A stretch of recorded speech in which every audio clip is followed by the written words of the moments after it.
बच्चों, आज जो कहानी मैं आपको सुनाऊंगी उसका नाम है आदत से मजबूर लड़की। आइए आज आपको अनुष्का जी के दिल का हाल सुनाते हैं। अनुष्का जी के 2 बड़े बेटे और 1 बेटी है। उनके बड़े बेटे अनुष की शादी हो चुकी है और उसकी पत्नी निशा बहू बनकर अनुष्का जी के घर आ गई है। वैसे तो निशा में कोई कमी नहीं है, वो घर के काम हो या बड़ों का मान सम्मान सब अच्छे से किया करती है। लेकिन एक प्रॉब्लम है। हमारी बहू निशा एक आदत से मजबूर है, जिसके कारण घर में हर कोई उससे परेशान है। अरे निशा बहू, कहाँ हो भाई? इधर आओ जरा, ये चटनी पीस दो। बड़ा दिल कर रहा है आज पुदीने की चटनी खाने का। अरे माँ जी, दुनिया कहाँ से कहाँ पहुँच गई है और आप अभी तक चटनी को पीसने के पीछे लगी हुई हो। अरे घर में मिक्सर ग्राइंडर है ना, उसी में चटनी बन जाएगी। जब मैं खाना बनाने आऊंगी ना, तब 5 मिनट में चटनी भी बना दूंगी। आजकल की लड़कियों से काम से बचने के लिए 50 बहाने हैं इनके पास। ऊपर से आग लगे इन आज के जमाने की नई नई मशीनों में। खाने में न रंग आता है न स्वाद, लेकिन मजाल है कि जो थोड़े बहुत हाथ पैर हिलाकर मेहनत करना चाहता हो। अब चटनी बनाने को कह दिया तो अब ये मिक्सचर में चटनी बनाएंगे। जी को तो बस मौका चाहिए, इनका बस चले ना तो ये हाथ वाली चक्की से मुझसे गंदे में पिसवा ले। अरे अब मशीन आई है तो हमारी सहूलत के लिए ही तो आई है ना, इसमें अब क्या बुराई है भला? फकीर के फकीर बनकर बैठे रहो और करते रहो सारे काम पुराने जमाने के हिसाब से। इसमें तो कोई समझदारी नहीं हुई ना। मशीन का इस्तेमाल करने से तो समय और मेहनत दोनों की बचत होती है, इसलिए मैं तो मशीन का ही इस्तेमाल करूंगी। आप ही बताओ माँ जी, अब कोई पैने खींचता है क्या? अब तो हर घर में पंप लगे हैं ना। वैसे ही पहले साइकिल चलाते थे, अब बाइक चलाते हैं, तो फिर हम औरतें अपना काम आसान क्यों नहीं कर सकती? आज सुन ली तेरी राम कहानी। जाकर चटनी पीस दे भाई। अरे जब से इस बहू के हाथ घर सौंपा है, हम तो अच्छा खाना खाने को भी तरस जाते हैं। चटनी बनाने को कहो तो मिक्सर में घोट कर रख देती है, दाल बनाने को कहो तो कुकर में सीटी लगा देगी। एक हमारा जमाना था, धीमी आंच पर मिट्टी के बर्तन में दाल पकाते थे, और जब दाल में मिट्टी की महक मिलती थी तब जाकर आता था असली स्वाद। पर अब ये सोचकर कोई फायदा नहीं। ऐसी नए जमाने की लड़कियों से ऐसी उम्मीद करना ही बेकार है। सास से लंबा प्रवचन सुनने के बाद बहू निशा उठकर किचन में जाती है और फटाफट कुकर में दाल चावल चढ़ाने के बाद मिक्सचर में चटनी पीसने लगती है। अब तक तो आप समझ चुके होंगे कि कहानी में जो हमारी बहू निशा है ना, उसे नए जमाने के गैजेट्स, मशीन्स और प्रोडक्ट्स इस्तेमाल करने का बहुत शौक है, लेकिन उसकी सास पुराने जमाने की चीजों की वकालत करने वाली औरत है। चलो भला हो इस कुकर का, इसमें दाल चावल तो कम समय में बहुत आसानी से बन जाता है, लेकिन रोटी के लिए तो अभी भी घंटों तक किचन में पसीना बहाना पड़ता है। काश के रोटी बनाने के लिए भी कोई ऐसी ही मशीन आ जाती तो हमारी औरतों का जीवन कितना आसान हो जाता। निशा अभी सोच ही रही थी कि अचानक उसकी नजर मोबाइल पर एक ऐड पर पड़ती है, जो एक रोटी मेकर के बारे में होती है। अरे अभी मैंने रोटी मेकर के बारे में कहा, अभी मुझे रोटी मेकर का ऐड नजर आ गया। ये तो सच में बहुत कमाल का प्रोडक्ट है। ऐसा करती हूँ, इसे ऑर्डर कर लेती हूँ। इसके आने से मेरी जिंदगी तो बड़े सुकून में हो जाएगी। 10 मिनट पहले किचन में जाऊंगी और फटाफट सबके लिए रोटियां बना कर ले आऊंगी। उस रोटी मेकर से इम्प्रेस होकर निशा उसी दिन रोटी मेकर ऑर्डर करती है। 2 दिन बाद यार, ये रोटी मेकर ऑर्डर तो कर लिया, पर एक भी ढंग की रोटी नहीं बन रही। एकदम वेस्ट प्रोडक्ट है। जितना टाइम इसमें दिमाग खपाने में लगा रही हूँ, इतनी देर में मैं तो वैसे ही रोटियां बना लूंगी। बोर हो गई हूँ मैं तो 3 दिन में ही इससे। छोड़ो, ऐसे ही बना लेती हूँ रोटियां। बस 3 दिन के अंदर ही निशा रोटी बनाने वाले गैजेट से बोर हो जाती है। उसे ना तो रोटी मेकर की रोटियां पसंद आ रही थी, ना ही उसमें बनी रोटियों में कोई स्वाद नजर आ रहा था। इसीलिए वो अपने रोटी मेकर को डब्बे में बंद करके किचन में एक तरफ रख देती है। कुछ दिन बीतने के बाद, क्या बात है पूर्वी, तो सोशल मीडिया पर बहुत फोटो लगाती है। कभी समोसे बना रही है तो कभी फ्रेंच फ्राइज, अरे इतना तेल मसाला खिलाएगी तो सबकी सेहत खराब नहीं होगी। यार कौन से जमाने में जी रही हो? आजकल कौन तेल में तलकर समोसे और फ्रेंच फ्राइज खाता है? तो क्या पानी में तलकर समोसा खाती है तू, जब बिना तेल के कच्चा ही खा लेती है। मेरी भोली दोस्त, एयर फ्राई का नाम तो सुना ही है।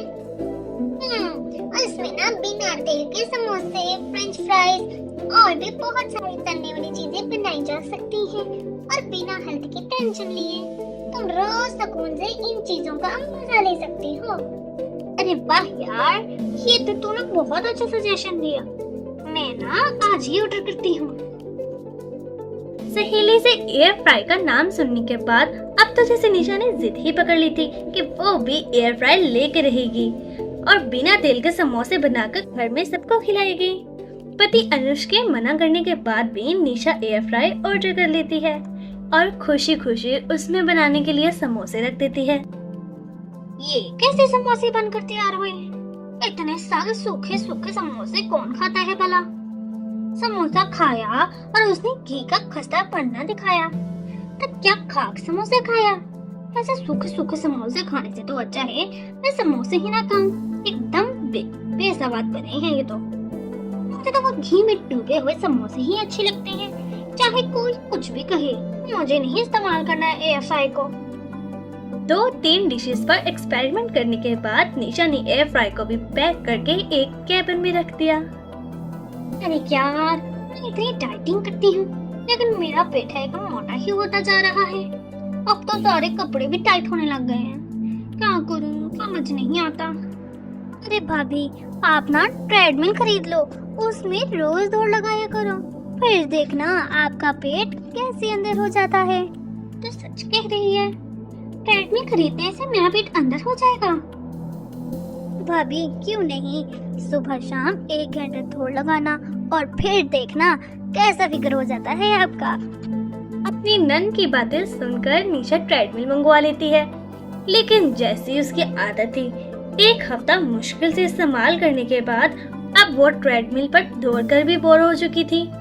सुबह 4 बजे निशा सोचती है, यार सुबह सुबह 4 बजे उठकर ट्रेडमिल पर दौड़ने मेरे बस की बात नहीं है।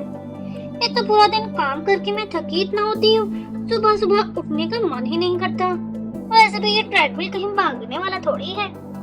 ऐसा करूँगी, शाम को दौड़ लूंगी। अब तो सुबह से शाम और शाम से सुबह ऐसे ही रोज रोज निशा ट्रेडमिल को टालती रही और इस तरह वो ट्रेडमिल ड्राइंग रूम में एक कोने पर पड़े धूल खा रही थी। जी, आपको पता है आज मैंने आपको रेस्टोरेंट से भी अच्छी कॉफी बनाकर पिलाने वाली हूँ। अच्छा, वो कैसे भला? अब तुम ये मत कहना कि 1 कप कॉफी बनाने के लिए तुमने कोई 4-5 हजार की कोई मशीन खरीद ली है।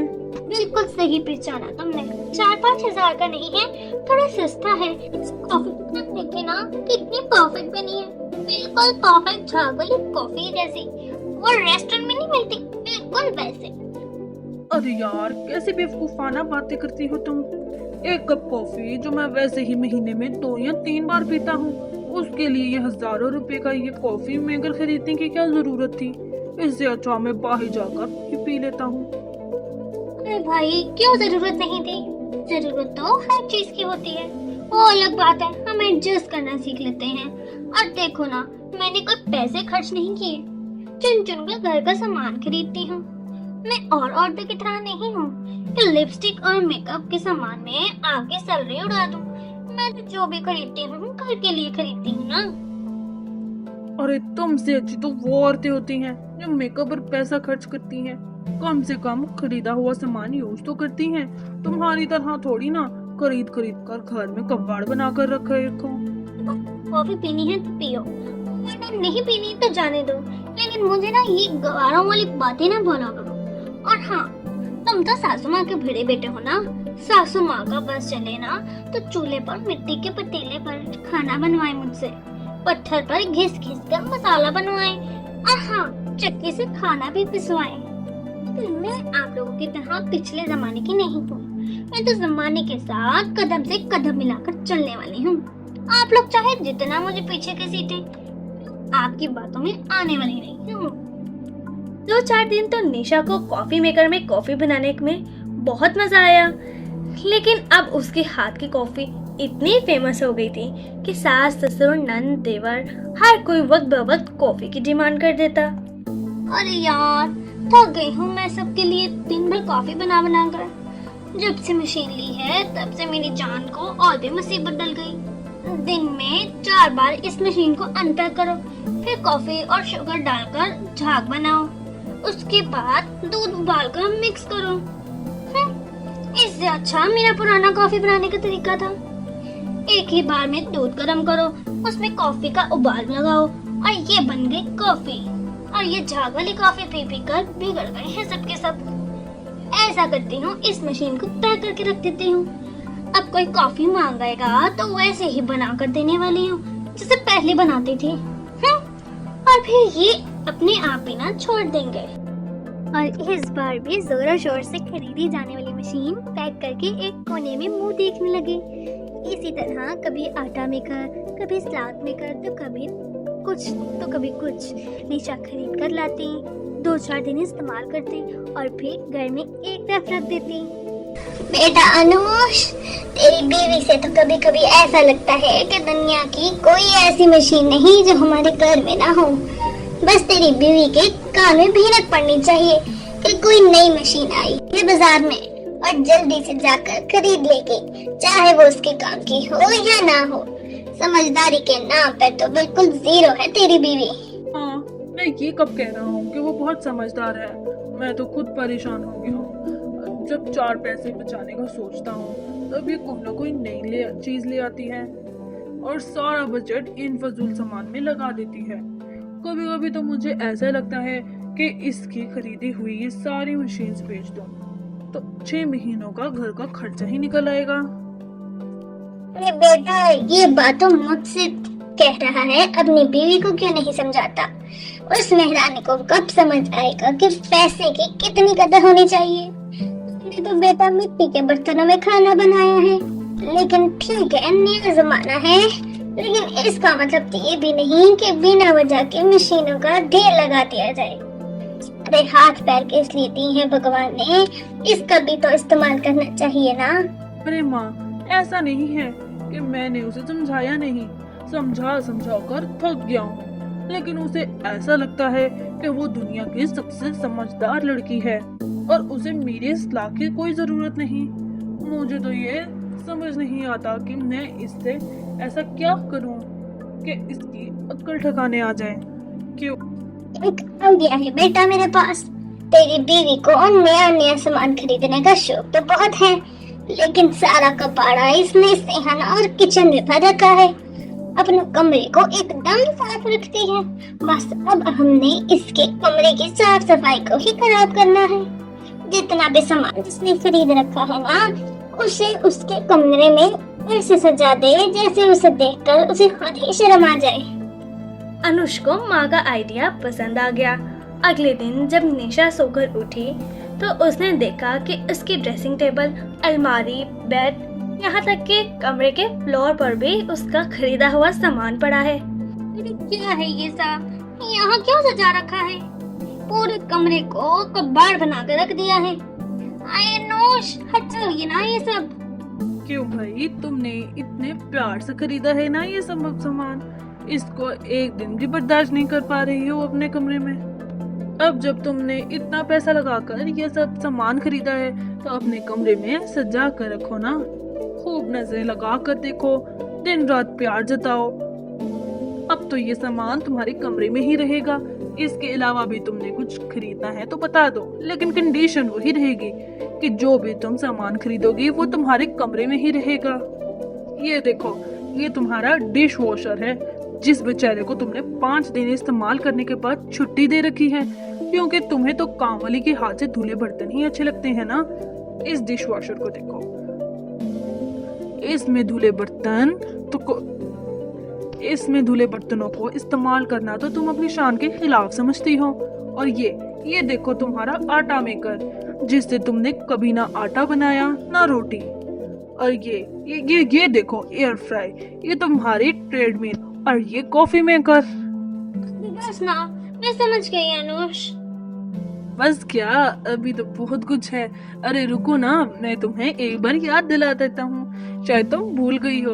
अब रोज रोज नया सामान खरीदती हो। कब तक याद रखोगी? करो अनुष, मुझे अपनी गलती का एहसास हो गया है। मैं समझ गई हूँ कि मैंने बहुत पैसे बर्बाद किया है, लेकिन अब मैं वादा करती हूँ कि आगे से ऐसा कुछ भी नहीं करूँगा। मैं सोच समझ कर ही खरीदारी करूंगी, और हाँ, खरीदने से पहले आप लोगों की सलाह जरूर ले लूंगी। चलो आखिर ऊंट पहाड़ के नीचे आ ही गया। चल बेटा कोई बात नहीं, लाख रुपए कमाने के बाद ही सही, कम से कम तुझको अकल तो पड़ी। 2 दिन बाद। अनुष, मुझे ना 15,000 की जरूरत है, दो ना। 15,000? क्या करोगी तुम इतने पैसों का? और तुमने तो प्रॉमिस किया था ना, अब से तुम कोई भी मशीन, गैजेट या एप्लायंस नहीं लोगे। पापा, घर के लिए कोई मशीन नहीं खरीदने वाली हूँ, लेकिन तुमने कहा था ना कि मुझसे अच्छी वो औरतें होती हैं जो ब्यूटी प्रोडक्ट पर खर्च करती हैं। तो बस मैंने सोच लिया कि घर की ग्रूमिंग तो बहुत कर ली मैंने, अब मैं अपनी ग्रूमिंग पर ध्यान दूंगी। इसीलिए ना मैंने ये hair dryer, hair straightener, hair colour और मेकअप का सेट ऑर्डर किया है। और तुम्हारा ये हेयर ड्रायर और हेयर स्ट्रेटनर 15,000 का आएगा? नहीं नहीं, मैंने पूरा किट मंगवाया है ना। पूरी किट तो 25,000 की थी, 10 तो पहले से मेरे पास पड़े थे, बस 15,000 कम पड़ रहे थे, तो तुमसे मांग रही हूँ। अरे दो ना, मेरा कैश ऑन डिलीवरी पार्सल आता ही होगा। निशा की बात सुनकर पति अनुज ने अपना माथा पीटना शुरू कर दिया था, क्योंकि उसे समझ में आ गया था कि उसकी बीवी सुधरने वालों में से नहीं है, क्योंकि वो तो है आदत से मजबूर।